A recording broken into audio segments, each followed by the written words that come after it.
Hello, welcome to episode 7 of Shooting the Shit with me, leader Dorset Spur, back again for another review of the last week, the last 7 days since the last time we bothered to talk about it before. Alongside me, I have my good friend Dean. Hello, Dean, you all right, mate? I'm good, buddy. How's you? Yeah, not too bad, not too bad. Sweary Alex, how's it going, bud? Yeah, I'm fine, mate. Bit tired, but I'm fine. I won't mention it too often that I'm tired, but I'm all right. Okay, good. Nice to see. Nice to see you've put the grand piano away for this one, showing off to everybody on the last episode. And of course, we have our own young man keeping us all honest with his knowledge of FIFA. Is our young Mason. Hello, Mason. How you doing, buddy? You all right? I'm all good. How are you? Yeah, I'm surviving. I'm in a good mood. Well, of course, we should be in a good mood, shouldn't we? After the last 7 days. So, yeah, I'm over the moon and I'm feeling really positive about things. So, I thought we'd kick off. We've got a few bits and pieces to talk about. Obviously, 2 games last week. So I want to talk about those, but as well, we've got the game coming up on Thursday, so we can probably get some score predictions from that as well. But I was going to start off by just asking around the lineup on Sunday, and I'm going to start off with Mason. Let me put that up there. So this was the lineup on Sunday. I didn't think there was too many issues with that. I looked at it and I thought, oh, that don't look too bad. Pretty much one of the strongest lineups that you would kind of think. But of course, the big change in there was Sonny being out and Werner coming in. So Mason, coming to you very first question. What did you make of the lineup? Well, I did think that would be our strongest 11 we'd put out, especially with obviously playing Man United. You are going to go with your strongest team, and I think Ange has done a very good job at putting it all together. I mean, no one's going to put a 17-year-old Mikey Moore starting, are you? I mean, I'd love to over Werner, but it's just not going to happen. But other than that, Werner was just a bit of a shock, but not really a shock. It was the only position up for contention, in my opinion. Yeah, no, I agree. I did look at it and think, it's bound to be Werner. There was a lot of people, I have to say, certainly on Twitter talking about 17-year-old Mikey Moore coming in and that. And I know the kid's special, but against Man United at Old Trafford, must-win game to keep the momentum going. You wouldn't have taken that chance, would you? No, not at all. I mean, you don't want to knock the kid's confidence, do you? You give him minutes at the end of the game. He put on a really good display, so that's all you could ask for. And I'm just looking at the bench there. It looks a fairly sort of stable bench when you've got a goalkeeper, you've got a right back / left back, you've got a centre back where you've got 2 centre backs there with Gray as well, potentially right back as well. So you've got the flexibility in there. Bissouma and Bergvall and Sarr all for the middle, and more for the left hand side. I think you can play right hand side as well. And Good to see Lancashire as well in the squad. So there's some youngsters in there though, right? Oh yeah, no, don't get me wrong. All right, I want to see the youngsters coming through, but obviously they're not going to start against Man United away. So having Bergvall get minutes was good. Also got the whipped the ball in that led to Solanke's goal. Obviously it wasn't an assist, but I mean, that's got to be frightening, surely. What just coming to the Premier League, and everyone knows how big Man United are. So when these youngsters are coming through from abroad, a lot of them aren't going to realise, oh, Brentford, oh, bloody Sheffield, but they will go Man United. I know I have to perform today. And Bergvall and Mikey Moore, they both stepped up. They both had a good little cameo. Yeah, no, I agree. I thought they came across very well, and it was good to see. To be honest with you, good to see that we can actually bring youngsters like that into the game. So talking of youngsters, Dean, I'm going to come to you. Van der Ven, what an assist, what a run. And I kind of made a note there. For me, question is, best defender in the league? What do you reckon? I think he has to be. When you see a lot of these videos and they go, okay, combined 11, Van der Ven is always the pick. Always the pick, unless you've got a diehard who doesn't care who it is as long as it's not somebody not in their team. But yeah, he's brilliant, absolutely brilliant. The amount of times that he gets back after being the other end of the pitch. You know, he done himself in Chelsea because he ran too fast, but he's now sort of got that out of his game. He kind of like sits himself in the middle. I just think he's just a brilliant, brilliant player, and it always plays with a smile on his face. I mean, that run was something else, wasn't it? I mean, the way he picked that up, just gliding past players. I mean, they couldn't get anywhere near him, could they? No, it was almost like it was reminiscent a bit of like Sonny in the Burnley game. He just kept going and going. He thought, well, nobody's going to get near me. Nobody's going to attack me. And as he got towards the end, he went, well, they ain't going to catch me. And he'd already run like 60 odd yards. And he still had the defenders and he still burned them as well. So, I mean, but it weren't just the run, right? It wasn't just the cross. The cross was brilliant. Absolutely pinpoint perfect. Yeah, and that was the pleasing thing for me, to see him kind of glide past all those players. And these are not cheap players, right? These are sort of 40, 50, 60 million pound footballers, to kind of pick that ball up and just run and keep on running, a bit like Forrest Gump, and then add the presence of mind to play that ball across like that. And Brennan Johnson, obviously, he's not going to miss from there, is he? Surely. And I mean, that's 4 in 4 for him as well. So brilliant, brilliant assist, brilliant run, brilliant assist. And I say, he's got to be one of the players that we're talking about as certainly one of our best players, and a must in every squad. Yeah, without a doubt. The only worry for me is, can we keep hold of him? That's the thing. Can we now keep hold of him? Because he's on so many sort of playlists all the time. Like, this is Van der Ven, Van der Ven, Van der Ven. Like, can we keep him? Is somebody like City going to come in and go, well, hang on, we'll pay you this much for him? I mean, we're going to have a big payday if they do, but who's then going to replace him? Because I don't think Drangoshin can do that job. Not what he does. I mean, I've got to be honest with you. If they look to cash in on someone like Van der Ven, that almost tells its own story. For me, I think that would be the beginning of the end, because you can't bring in that sort of quality and start building this team with all these youth players, these youngsters, and then as soon as they get any good, off they pop to someone who's expected to be better. What we've got to do now is to deliver for those guys, right? They've come to us because they believe in the project and they believe in Ange. So we've got to deliver. We've got to deliver for those guys. So yeah, no, I'll make you right. Just coming on to that, obviously Brennan Johnson getting 4 in 4, but of course we also had Dominic Solanke getting 3 in 3. All poacher goals, but Alex, for you, has Dominic Solanke done enough to be considered maybe our missing link, the thing that we was missing last season? I think you just said the word, poacher. He's a physically strong player, isn't he? He likes, if he's in the box and the ball's coming his way, more likely he's going to score. He's in the box a lot more than he was in the beginning, sort of thing, isn't he? But yeah, no, I reckon he could be. He's exactly what we need for lurking around a goal area, ready to poach that goal to pop it in. So if he gets the service, I reckon he could be, on the score sheet a lot more than he already is. Yeah, I guess. What did you think of his overall game, though? I to be honest with you, I thought he had a really good game. I thought some of his hold-up play was really good. And I thought he kind of brings more to the team maybe than just the goals. I mean, the goals is what's really important. That's what we need him for, right? But for me, I thought he brought a lot more to the team than just that. Well, what did you make of his overall performance? I think he's like every other member of the team. I was saying to Dean earlier, I think the team's as a whole is improving, and people have got to start People got to start performing or start shining. I think people got to start performing. Well, they're going to try and perform the best they can to stay in the team.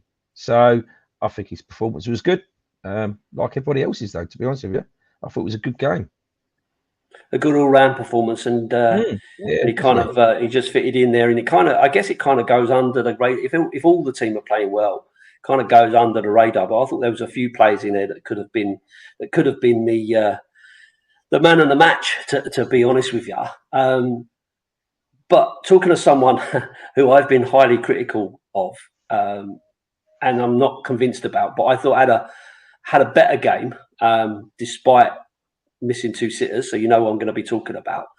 But I know Mason's always been a little bit more complimentary of him. So I'm going to come to Mason. Timo Werner, what did you make of his performance, mate? Oh, it's just a classic Werner performance, in my opinion. 1 minute he's good, the next minute he's bad. In all fairness, he wasn't as bad as I thought he'd be. Which, to be fair, you shouldn't be saying about a Premier League footballer, top 4 club. You shouldn't be saying, "Oh, I didn't think he'd be as bad," but that shouldn't be happening anyway. But no, Werner obviously he had those 2 chances, should have scored them. But other than that, he was electric. He was everywhere up and down the wing, making good passes. Got a few good balls into the box, but other than that, we should have won 5-0 in my opinion. But Werner, he's Werner, so. Yeah, it's a bit of a shame. I was watching it in the club with some of the South Dorset Spurs guys, and obviously John O was there, and John O is a big advocate. And I know I keep talking about John. I'll have to get him on, but he's a big advocate of Werner, and he was shouting up his chances. He's going to get an hat trick. He's going to do this. He's going to do that. Partly tongue in cheek, to be fair. But every time he got the ball, we're all going, "Oh," like this, and then when it kind of let you down, we're all going, "Oh, here we go." I know.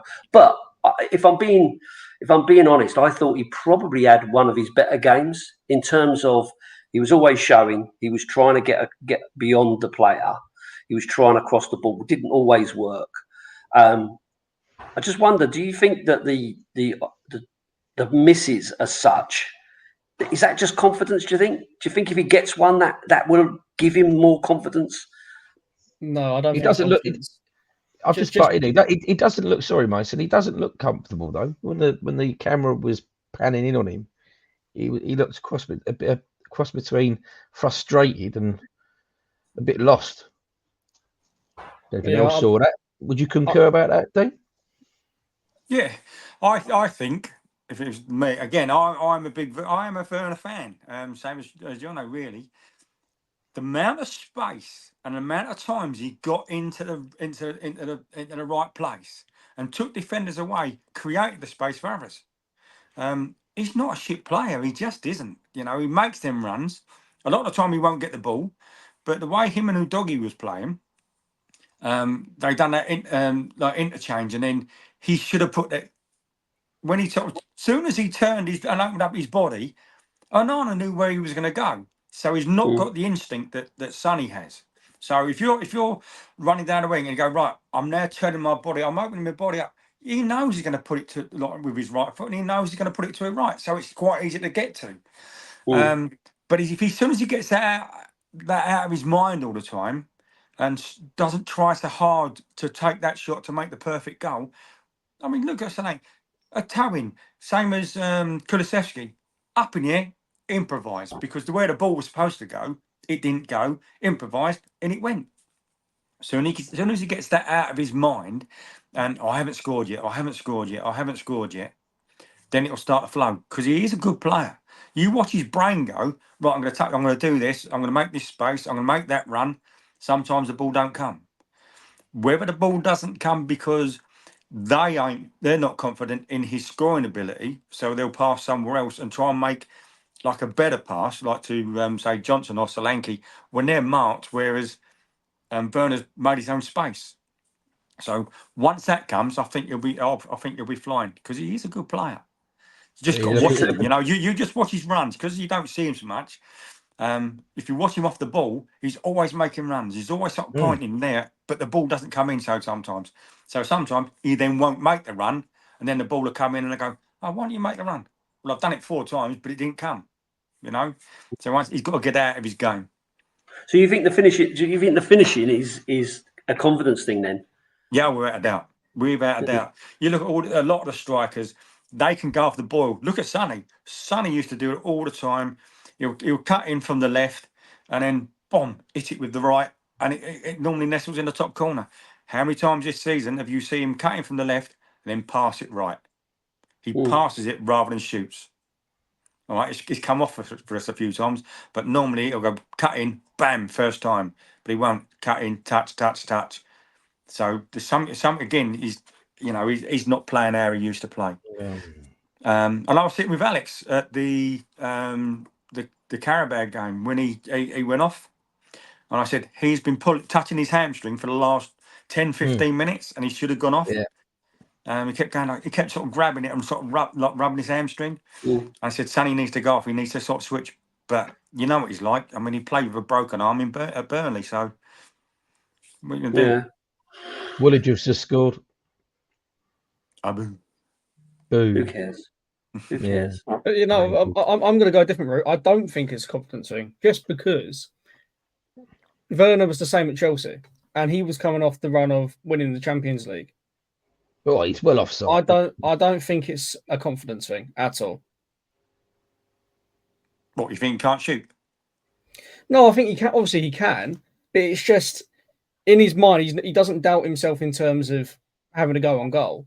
Which, to be fair, sometimes he does, but I don't think that's his main issue. I just think it is Werner and Johnson play very similarly. Just Johnson gets into those chances to score a lot more than Werner does, in my opinion. But I don't think it's a confidence thing, because he was the same thing at Chelsea, and he was playing week in, week out for Chelsea, starting, winning trophies. I don't think it's a confidence thing. I just think it's Werner. You're gonna always get players like that, and I think Werner's just one of them. But as you say, I do think he's a good player. What do you think? He's a bit of a soldado.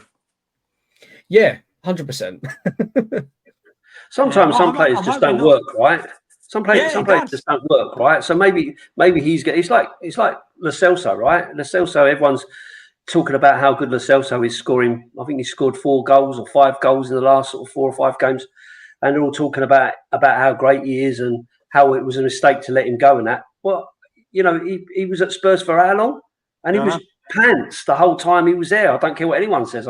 He never put in any kind of performance that was even considered a man of the match for me. So sometimes it just don't work. That's not saying that Lo Celso's not a good player, because I think he's a good player, but just not works out at Tottenham. I can remember going back. I'll throw a name out there: Stephen Pienaar.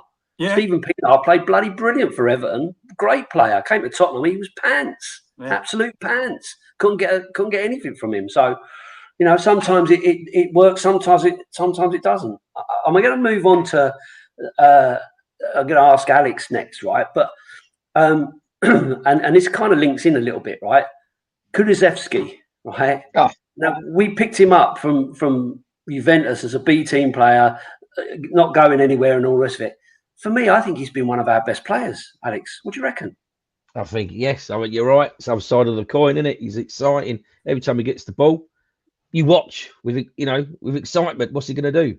Because he's dropped his shoulder, he's in, he's out, he's passing the ball, he's had an attempt on goal. He's constantly trying to keep himself busy, and he's constantly trying to score a goal. So, no, I think Kulusevski's great, personally. I think he's strengthened that as well. Sorry. He's strengthened that as well. He's really strong on the ball, isn't he? I mean, he's really up for he's not a... He brings like he's not skillful, scared, but, he's not scared of running into him, is he? He's not scared of running into the opposition, And he'll take a whack as well. He'll take it to him. So, like I say, when he gets the ball, for me, you think, right, what's he going to do with this then? I mean, obviously he has the odd stinker, but he just carries on. It was good to see him score, so. And as Dean said, great improvised goal, right? Great improvised goal as well. So, go on, Mason. I've cut into you on a couple of times. No. It's fine. You took the words out of my mouth. He could be our strongest player. Have you seen the way he nearly got pushed over and he just carried on running through that midfield? He was driving. Nothing stops him. No, and to be fair, 90 minutes as well. He's the only player not tired. He just constantly runs like. Do you remember Sheffield last year? For a ginger, he goes bright red. Yeah, but so does De Bruyne, doesn't he? So, like even Sheffield last year, 101st minute, just doesn't stop running. He's just one of those players. He's an engine. He looks like strong, he's so fast. He looks like he's enjoying it as well, though. That's the thing. Yeah. So, I think that's you can tell a lot by a player by their mannerisms, you know, the way they hold themselves. But yeah, he's loving it at the moment. So no, I think he's an exciting player. I always like to watch him. I think he's reveling on being in the middle as well. Him and Maddison together just seems to really work, and it gives him the license to go out wide if he needs to, but then cut inside without that kind of compromising and leaving us exposed down that side, because you've obviously got Johnson over there. So it seems to me that change has been really positive for him, and he's kind of reveling in it. As I say, I think he's been probably for this season. He's probably been one of our best players consistently through pretty much every game. Only 6 games, mate, league game. Yeah, but but 6 games is 6 games, right? So and he's got to be. You've got to be consistent. How many others have been that consistent? True. Yeah, it's all about the change, isn't it? So he's moved Sonny over to left. He's moved Werner over to the left, and allowed like Akula to come in, playing almost like a number 10, sometimes even a false 9. You know, it suits him better, and he's enjoying it. Like Mason said, they try to take him out. So if they take him out, we're going to get a free kick. If they take him out, we're going to get a penalty. If they don't take him out, we're going to get a goal.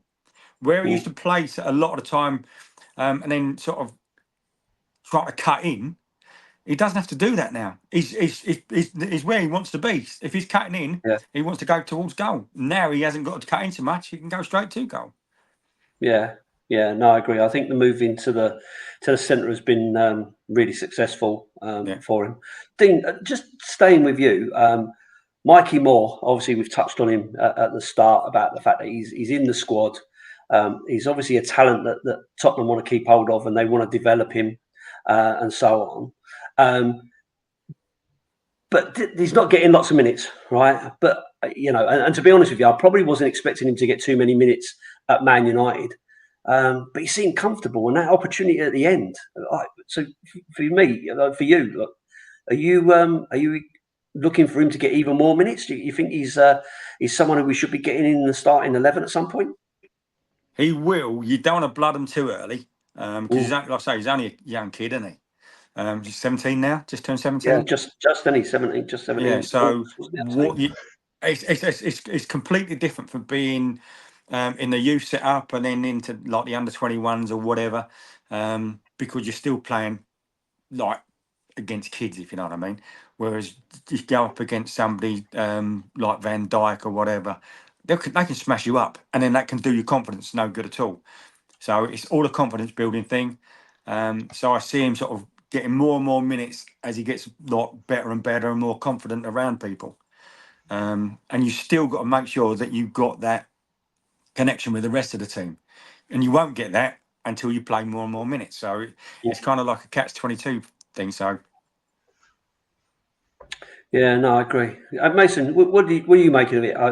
Sticking on the issue of Mikey Moore, you thinking, is he just gonna get in Europe? I mean, I see that he picked up against Man United, obviously Premier League game, but do you think he's going to be starting in Europe at some point soon? Honestly, after that United game and that little cameo, he could start Thursday. After you hear the fans at the end of the game all saying Mikey Moore is one of our own. Even when he went on the pitch, they wanted Werner off to see Mikey Moore play. He was already 2-3-0 up at that point anyway. They were begging for Mikey Moore to come on. And against, is it Farron Cavos? Even then, Mikey Moore, he'll flourish. I think, as Dean says, don't burn him out too early, because it can knock you. One bad game when you're 17, it sticks with you, doesn't it? So you need to nurture them. You need to bring them in slowly. So like United, and he come on, we would all be talking about how good Mikey Moore is if that shot went in, by the way. Yeah. That was how he opened up his body and got into that space. Brilliant. I think give him a starting few minutes in Europe and just watch him go. I mean, every other club does it. Yeah, and bear in mind we're blooding Bergvall and Gray and I mean even Nudogi. I mean, these guys were very, very young when they're starting to play in the Premier League and so on, and into Europe. So again, he looks ready. He does look ready.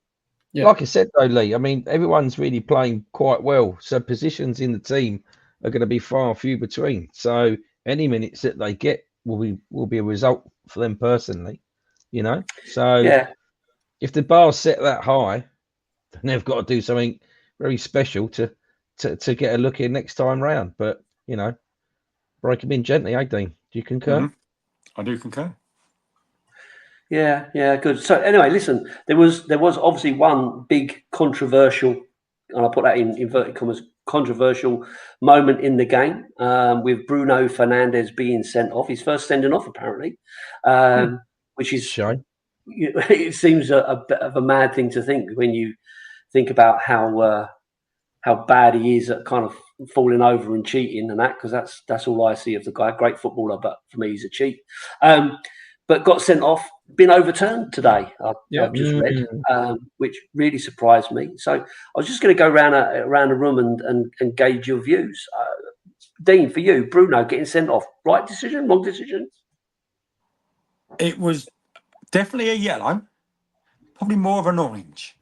Because he did slide. Blue. I definitely say that. He did slide, but he then did stick his leg out and then sort of put him up. It went high, didn't it? And that was the only thing. If he'd have been like a millisecond later, he would have studied him. And that's the difference. But Mason, it was just, I don't know. If it was him, if it was Bruno, he'd have been halfway down the touchline, just keep rolling. He would have gone rolling, wouldn't he? He'd have been halfway down the pitch before he sort of been stopped. Yeah. So he's an orange. He weren't a red. But orange. Yeah, I mean, we didn't mind. If it would happen to us, we'd have been pissed off. That's for sure. But it didn't. Yeah. So, we're glad to see him. However, it didn't make any difference to the result. Right? No. Whether they had the 11 or 12, mate, we were smashing them for fun. Yeah. It didn't affect the result. All right, Alex, do you concur? I concur with Dean. Yes. No, definitely. He did slip, but his foot did go up higher. And his studs, could have been on show. And poor old Maddison, he's the Charlie Brown of the pitch, isn't he? He's getting bashed about left, right, and centre. He's on the floor all the time, but getting bullied, you could say. He's only little. He's not very big, is he? I can relate to that, But no, he's bigger than you. He's bigger than you. Everyone's bigger than me, mate. I don't know about that. But anyway, I think it was. No, I don't like the prick anyway. So it's a red for me, mate. Just get rid of him. Mason, what about you? What are you going with? I like to judge red cards whether if I'd be pissed off if they'd be given the other way around. And if Maddison got sent off for that, I'd be fuming. So no, I don't think that was a red at all. I think, as Dean says, it was borderline. But at the end of the day, it was just Fernandes had slipped studs up, and it eventually went to Maddison. Stop sitting on the fence. Get rid of him. No, it's true. No, if it happened to Maddison, if Maddison done that to Fernandes, I'd be pissed off if he got sent off. That's how I guarantee. I guarantee you this, right? If that had been Romero, right? If that had been Romero, he'd have been off. That, mate. Mm-hmm. He'd have been off. I've got to be honest with you. I disagree. I think it's a red card. Really? In the way the game is played today, right? If you watch him, he's slipping, so he knows he can't get to him. So rather than not do anything, he sticks his leg out. It's above his shin pad towards his knee. If he'd have really connected, he could have hurt him. He's out of control because he's sliding. Yeah. So for me, I think it's a red card all day long. If that had been a Tottenham player, I guarantee you at Old Trafford, they'd have been off. No worries whatsoever. And we have very little luck up there. I refer the honourable gentleman back to Pedro Mendes. So we never have any luck over there, right? So to have that, to have him sent off for that sort of player that he is, because to be honest with you, I didn't even realise he was in the game until he got sent off because he did absolutely jack shit. So, but like Dean said, I didn't think it made any difference to the result. I thought we outplayed them anyway. They did have some moments in it, when it was only sort of two. You only needed one to get back into it, and and it might have started to feel a little bit different because we'd have all probably been going, oh, here we go again, because we have such shit luck there. But yeah, no, for me, absolutely red card. So I'm not sitting on the fence. I'll pin my colours to the mast. And they are blue and white, baby. Blue and white. Exactly. I would have said the man that shot him, but there you go. I can't stand the bloke. Yeah. So Bruno Fernandes, fuck you. You should have been sent off, and you shouldn't have had it overturned. Don't care. He wouldn't have gone and had a bath, would he? Because he would have drowned. So he was fucking had to have a shower. Yeah. So, listen, just kind of moving because we have got a few bits I just want to touch on as well. So I'll put it in here, and I'm not sure whether we want to talk about this or not. Right? Sorry, Woody just scored again. Fuck. Sorry. Are you trying to piss me off? Oh, What are you doing sitting there watching them? Why are you watching them? I'm watching PSG, not fucking that shite. But there you go. I'd rather watch fucking Emmerdale. Jesus. I don't know whether we want to talk about this or not. And if you don't want to talk about it, then I'm fine with it, right? But after the game, there's been some communications from the club talking about homophobic chants. It hasn't been clear on what the specific homophobic chants were. There's a lot of talk about it either being related to a Dominic Solanke chant, relating to Mr. Arteta and what he likes to do in his bedroom, or it could be around Mason Mount being an ex-Chelsea player. How do you? I actually did a video about this in the past, probably a year or so ago, and I was very much. I wouldn't want to upset our own fans if some of our own fans feel uncomfortable with what we're chanting. But if it's related to the Chelsea nickname, shall we say, I personally, I don't understand how that's specifically homophobic, right? And that might be my age. It might be my age rather than anything else, because they're not talking about them being gay. We're talking about them doing something for money. So I don't know. What anyone want to talk about that, or hazard a view? It's a very, if you don't want to, that's fine. Very sensitive subject to it. Well, not really. It's the world we live in, isn't it? Everyone's PC. I mean, like you say with the Chelsea lot. I mean, you can't call a prostitute a prostitute. They're a sex worker. You can't call an alcoholic or a pisshead. They're alcohol dependent. So, I mean, there's just plays on words, but we all know it's true about the Chelsea. So, I think we should be able to say it now. Yeah, it's just the world we live in, mate. Even the Arteta song is probably true. I mean, look at what we say about Sol Campbell. I mean, you know, quite a few people don't like saying that word in the ground, but there's about 20,000 people that do. So it's hit and miss, isn't it? If someone was to turn around and complain, then I would understand. Sort of thing. I mean, I remember being in the West Stand, and we was all talking about the Chelsea, and I got a kick in the chair by one of the blokes behind. I went, okay, fair enough, it's fine. Didn't say it again. So you have to respect their wishes, but. Yeah, I guess you're right. It is the society we live in, and maybe football stadiums are probably the last bastion of being. The culture's changing, isn't it? The culture's changed. Back in the day, Christ, if you was offended, stay away. But now, you know, our ground's more like a fucking tourist stadium these days. I mean, the other day, I told you what. The other day, I had a lady from foreign shores say to me, "What's da? What's da? You mean Yid Army? Yes. What is Yid Army?" I mean, these are the kind of people we're getting in the stadium. I mean, all right, she's come to see one player, but at least get with the culture. And I'm afraid the culture is changing, whether we like it or not. You won't be able to say anything. You won't be able to say boot or goose, will you? So yeah, it's not sure whether it's a good thing or a bad thing or whatever. I mean, like I say, even with the Yid Army thing and all that, I've talked about that several times. But look what it did. But look what it did, Lee. The Yid thing. Look what it did. Get it? But the thing is, I'd still stick with the point, right? That if the Jewish community for Tottenham, as in the Tottenham fans that are Jewish, were to say overwhelmingly that they would rather we stop doing it, then I would stop doing it. And the reason why I say that is because the whole reason we got into that was in solidarity for the Jewish people that were getting abused by the likes of Chelsea or West Ham or Arsenal or Man United or whoever. But if it's lost its purpose, then I'd stop. I wouldn't just keep doing it just because we always have. I think you have to move with the times, I guess. But no, anyway, because you've got a history of the club, you've got to go down that route, haven't you? Again, it's about culture. If you're offended, don't go. No, I mean, the thing about it is, right, that I get it, but we see it as banter, right? Yeah.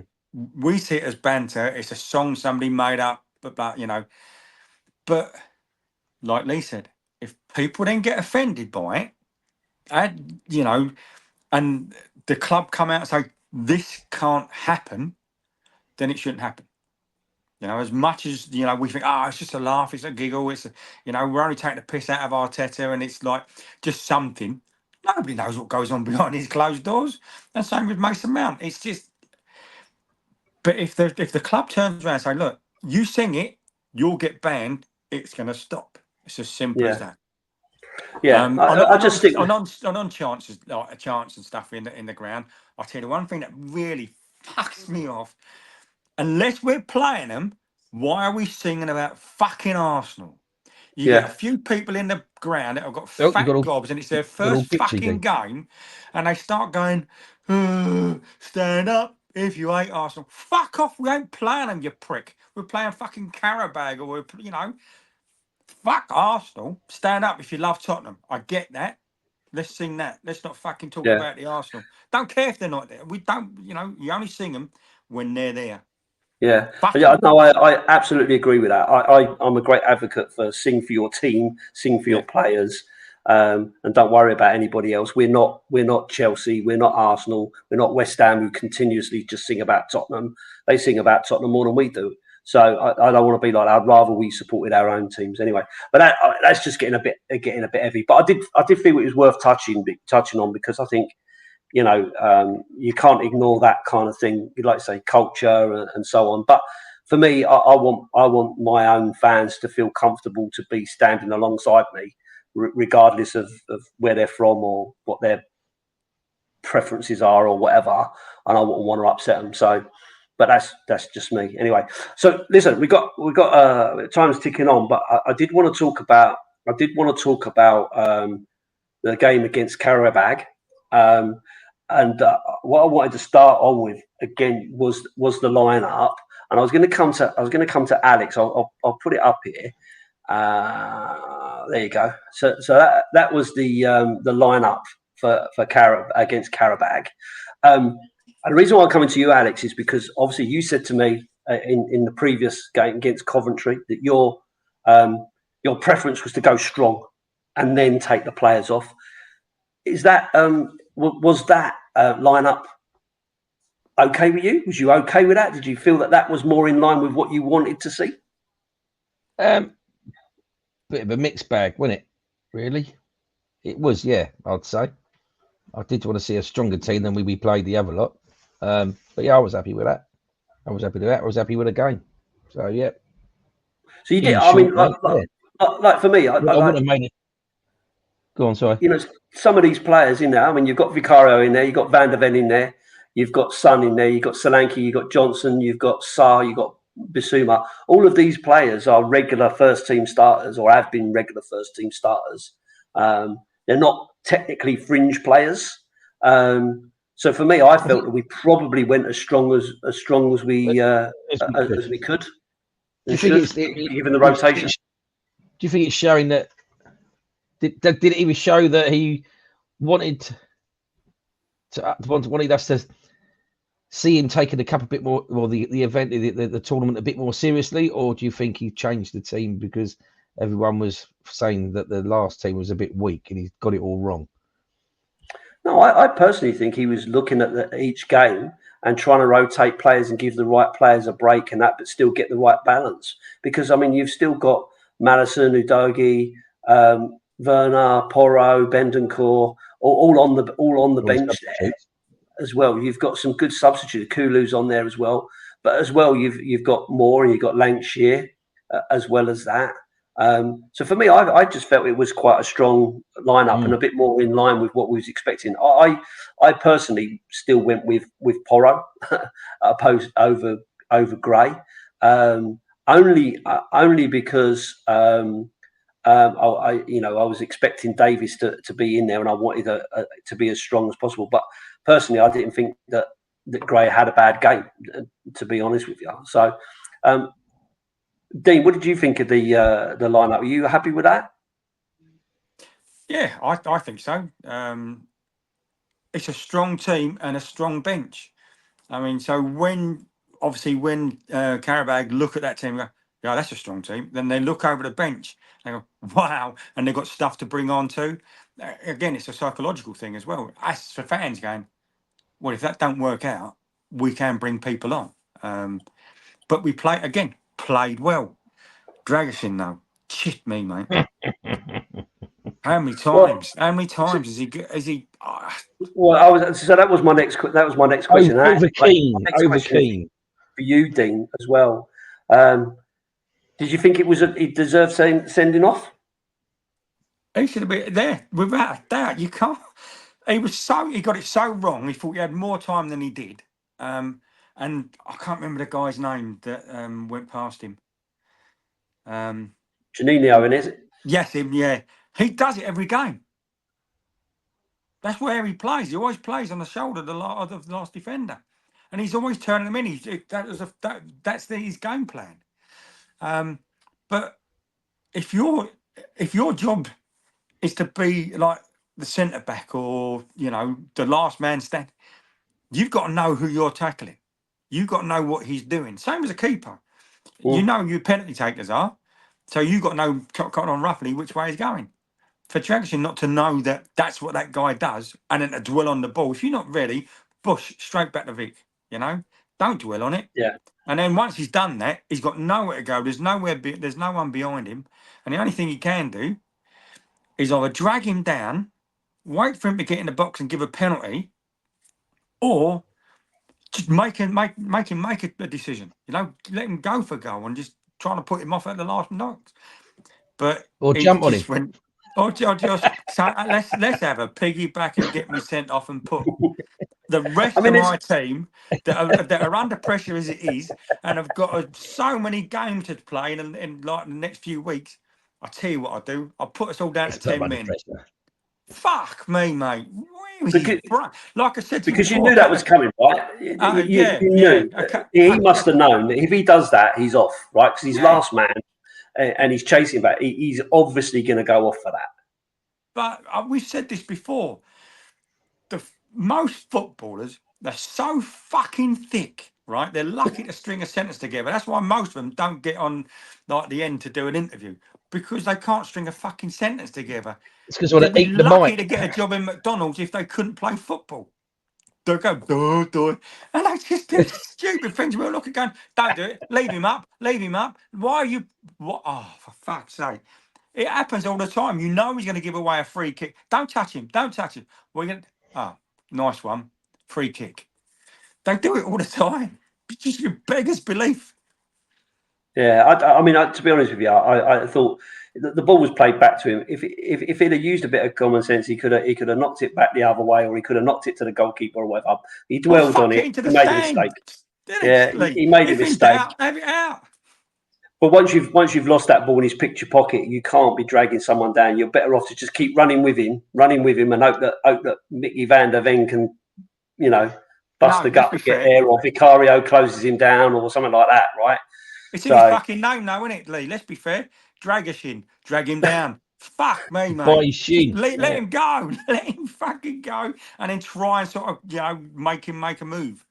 But no, I just fucking winds me up so much because you see it so often.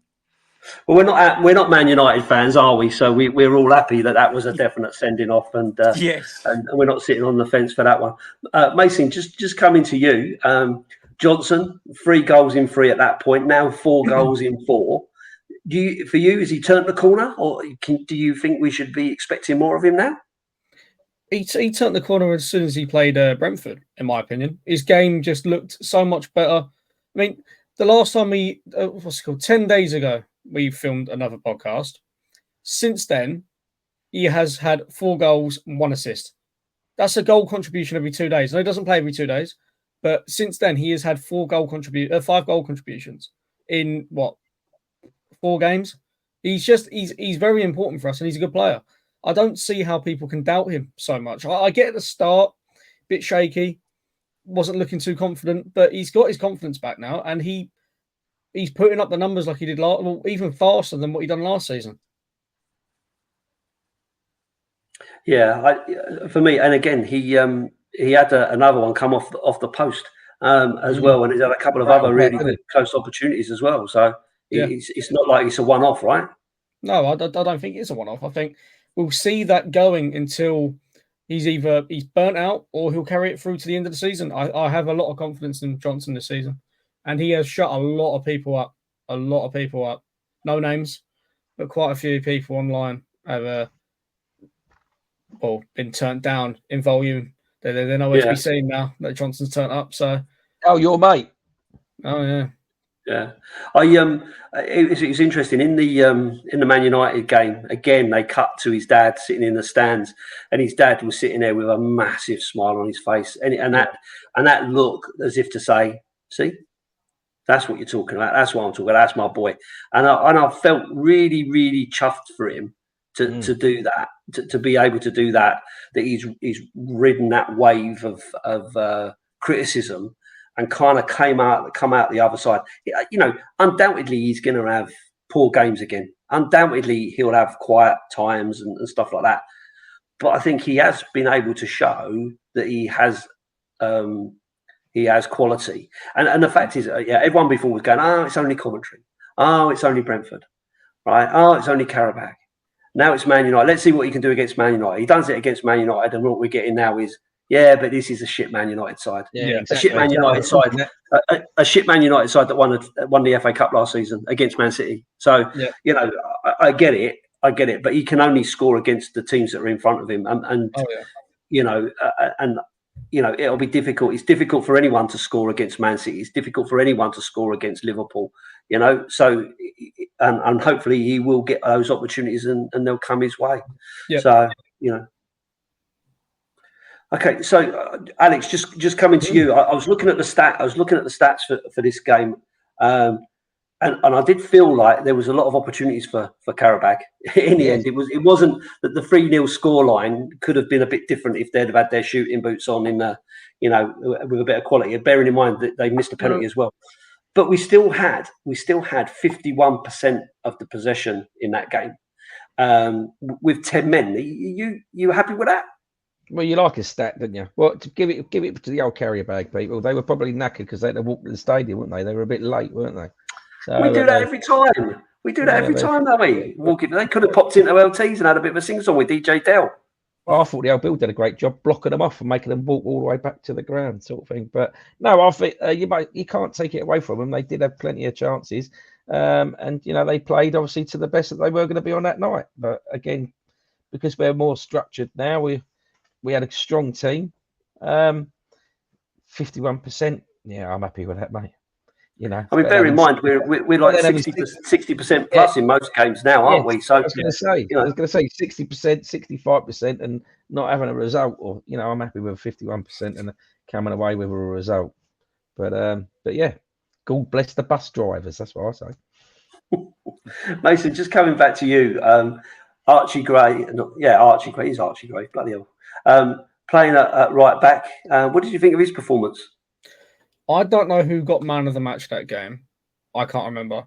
But Gray deserved it. If he didn't win it, then that was a shame. I thought, being that he's 18 and he's come on in his European debut and he's bossed it, not only in the midfield, but obviously at right back, I think we have struck gold with him. I think he's a great player. The performance was mental. He didn't stop running. Didn't stop getting up and retrying and going for the ball. He had a great game, and I think there's a lot more to come from him. Yeah, Mm. no, I agree. I agree. I also thought he had a good game. There was some nice little deft touches and some nice little tricks Oh and yeah. flicks and stuff as well. And like I say, for an 18-year-old, and he doesn't look the biggest. He doesn't look like a lump No. or anything like that. He looks quite thin and wiry. But I thought he had a decent game and played well. But my understanding was though he's a centre back, central midfield player. But seems to be settled in that right back position. I think that's why Ange bought him, if I'm being honest. Just because he can play that right back and centre midfield position, he can easily just invert like Ange does anyway. I think Ange went, I want Archie Gray. I want him now. He's for our future. He fits right into my team. His mind is already adjusted to how I want to play. So where other players, say like Porro, for example, he's a wing back. He is a wing back, but he is adapted to Ange's play so much that he is now an Ange fullback, an inverted wing back. He's so good, but it's just Gray was meant to play this kind of football. If he's able to play those positions like that, that's exactly what Ange wants in a fullback. Yeah. Yeah. You converted now, No, then, Mason, to the Ange way of playing football. I always said give him time, but he'd always look good rather than play good. But at the moment, it's paying off, so I'm not going to complain. At the start, I was. There was a Celtic. Oh, sorry, it's a delay. There's a Celtic supporter on TalkSport earlier saying when it clicks, it's a good feeling. So Spurs supporters should just give him a bit more time. All you can do is enjoy the results that you get, right?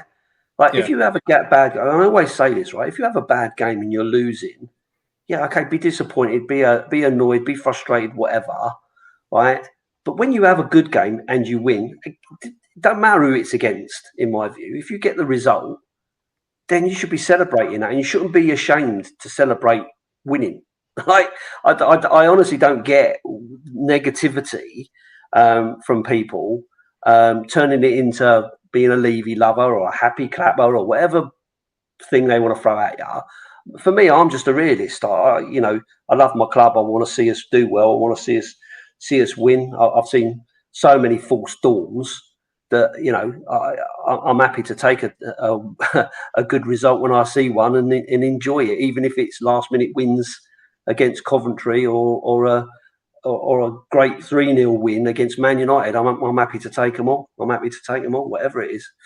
So listen, we're getting close towards the end, but I wanted to touch on the game coming up on Thursday, just to kind of see how you're feeling about that. So starting with you, Dean, how do you feel the game's going to go? What's your score prediction for Tottenham versus a team in Budapest whose name I can't say?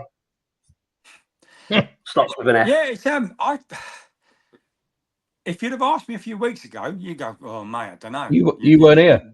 No, exactly. But now you like I say, we're full of confidence. So the players are going to be full of confidence. Let long may it continue. I've got a feeling that we keep playing like this, we're going to top the league.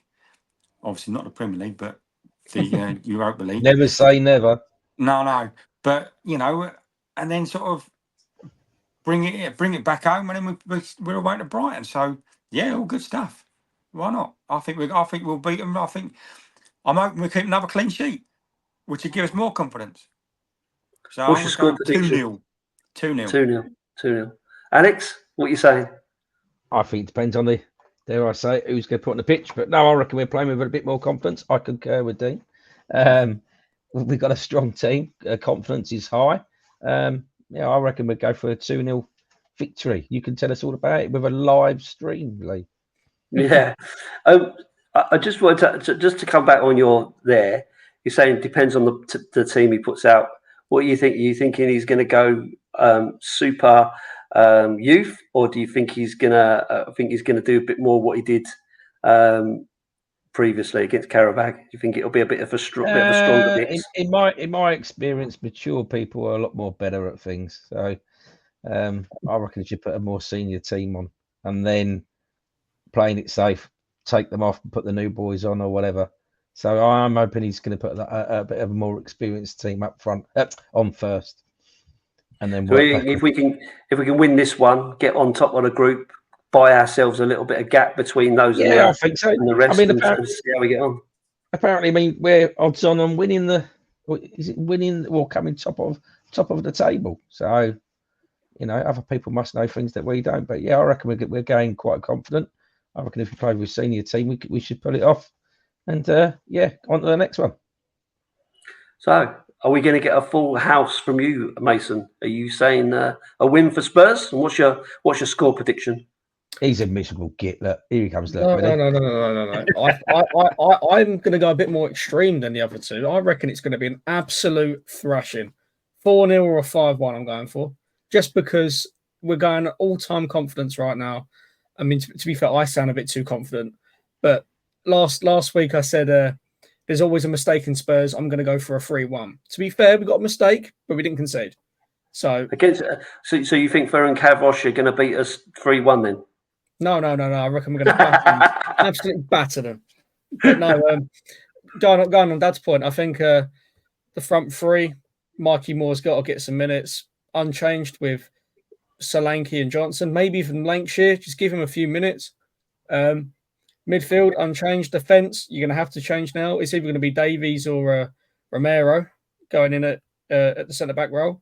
But I just don't want to see Forster at the moment. I really don't. But no, 5-1 or a 4-0. I'm going for. I know we're running out of time though, but do you think Vicario, his performance was quite noticeable the last couple of games? Do you think? Oh yeah. No, I agree. I reckon he did actually do what he said he was going to do and read some books about goalkeeping. So I reckon he done quite well. I think the one thing I would call out, going back to the Carabao games, when he come flying out of the goal. Oh yeah. And he literally just launched himself. Unfortunately, the Carabao player jumped over him and he took the ball between his legs and played it out. Because I was sweating at that point, thinking we're down to 9 here. We're down to 9 here. If he misses that, we're down to 9. But I agree with you. I think he's stepped up, and I think he's commanding his area a lot stronger than he has been. He seems a lot more in control of what's going on and aware of it, off his line a bit more, taking the ball as it's being crossed in, that kind of stuff. And I personally would stick with him. Absolutely. I don't see why a goalkeeper needs a rest. It's not like they run around that much. Yeah. Well, you tell that to my daughter. Saying which, my girls won 6-0 the weekend. Playing the Ange way. It's quite funny. Playing them really high and then running back. It's quite funny to watch. But yeah, you'll get manager of the month at that rate. I know. But yeah. Well, just to finish off, I'm just going to say my prediction, just because I have done a prediction for Dave the Irish Hotspur as well, and I'm going to stick with my prediction, right? And my prediction is that we get another 3-0 win. So 3-0 wins on the bounce, I think would be fantastic, and I'd love to see it. And of course, I am going out there. I am going out to Budapest in the morning. Going to be out there for a few days. I haven't got a ticket, so if anyone's watching this who's going to be in Budapest, who's able to get a ticket that they don't need, the man who you're looking for. You're the man. I'm the man. I need a ticket. Need a ticket. I need 2 tickets for me and the boy. But yeah, if anyone's out there, not that many people are going to be watching this anyway. But anyway, listen, you never know. Lee will do many things. You never know. If you don't ask, you don't get. But I'll be out there. What won't you do for a ticket, Lee? What would you like to know? Anyway, that kind of brings us to the end. I think that's another good hour's discussion. I appreciate your time, boys, and taking the time to come and chat about Spurs and have that little bit of therapy for me. For those of you that are watching, we'll be on YouTube. We'll also put this out on audio platforms, including Spotify and Apple Music and all of those good things. It'll be out on Wednesday morning, bright and early, 8 o'clock Wednesday morning. So if you are watching, please do give us a thumbs up or a thumbs down if you prefer. Leave us some comments, share it wherever you can, that kind of stuff. It'd be good to get some feedback from people as to what they think and how well we're doing, if we're doing a good job or not, as the case may be. It'd be good to know that. But again, thanks to everybody for watching, and thanks for these guys for coming along and supporting. And we'll see you all on the next one. Up the Spurs. Safe journey, Lee. Cheers, buddy.